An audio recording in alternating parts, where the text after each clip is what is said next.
Magandang araw mga kapins. Ngayon ay March 17, 2026 and meron akong si-share sa inyo. First time kasing mangyayari sa akin to dito sa Canada. And I hope makatulong din sa mga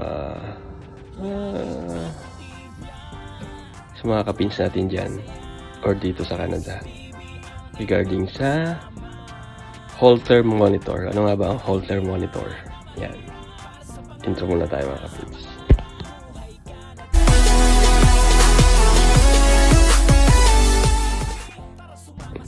Yun, short video lang to. So, ang Holter monitor ay ito.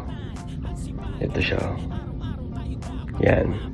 So, kinabit to sa akin kanina sa hospital. Tingnan niyo yung pagkakabit. Yan, 1, 2, 3, 4. So, yun. Ito ang binigay sa atin ni hospital. Yan. Holter monitor. So, yun. Kasi lately, no, may nangyari kasi sa akin na na parang nawalan ako ng malay for ilang segundo. Sabi nating 30 seconds. So, nagulat ako. Or first time na mangyari yun. And punta ako sa family doctor and then nag-recommend ng ganito gagawin. So, natapos na yung blood works. Okay naman na aking blood works or blood test. Then, nagpa-sked din ako ng ECG sa Kobe Kid Hospital, March 4. So, 2 or 3 weeks daw yung result. Ngayon, after how many days? 13 days, 2 weeks. May sked naman ako ng ito nga, Holter monitor. So, sabi sa akin ng hospital personnel, iuwi ko raw to. So, for 48 hours, papakita ko sa inyo, i-share ko sa inyo dito sa Holter monitor, yung nilalaman ng booklet. Binawi din nila to. So, ito yun.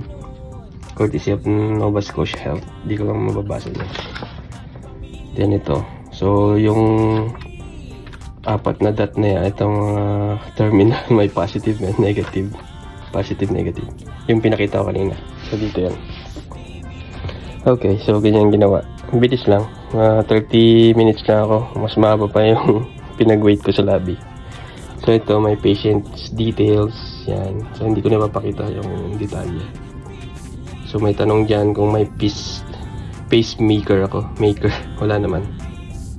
Then, physician, recording, start, kanina. Then, medication. Wala naman medication. So, yung next page, yun yung page 1. Pakita ko sa inyo para may idea kayo.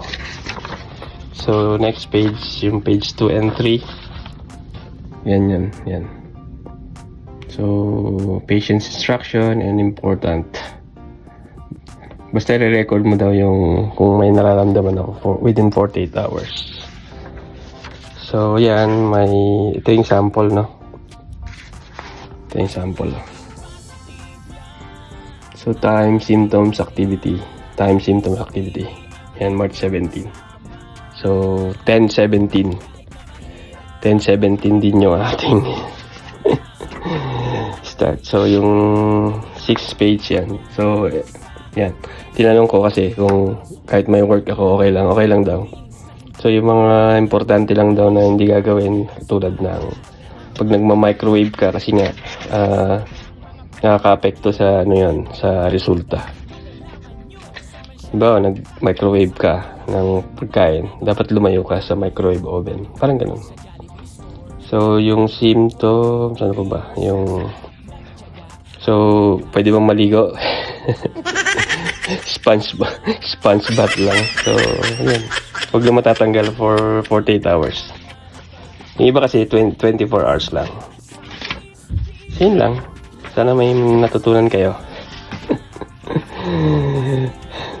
Hopefully, huwag nyo gamitin to kasi syempre, healthy kayo. Tayo ay tumatanda na rin kasi. So, it's better. Laging sinasabi, di ba? It's better to... anong tawag dun? Kalimutan ko na. Yung... It's better to prevent than cure. Precaution is the best. Parang ganun. So yun, hopefully, ang result ay maging normal. Kasi syempre, health is wealth. Syempre nga naman. Dito naman sa Canada, free naman lahat yan. So, i-maximize lang natin yung free healthcare dito. So, yun lang. Salamat! And see you sa next one. Don't forget the hashtag PeatsTV. Philippines know. Kapits in Canada. Bye-bye. Ingat kayo. Health is wealth.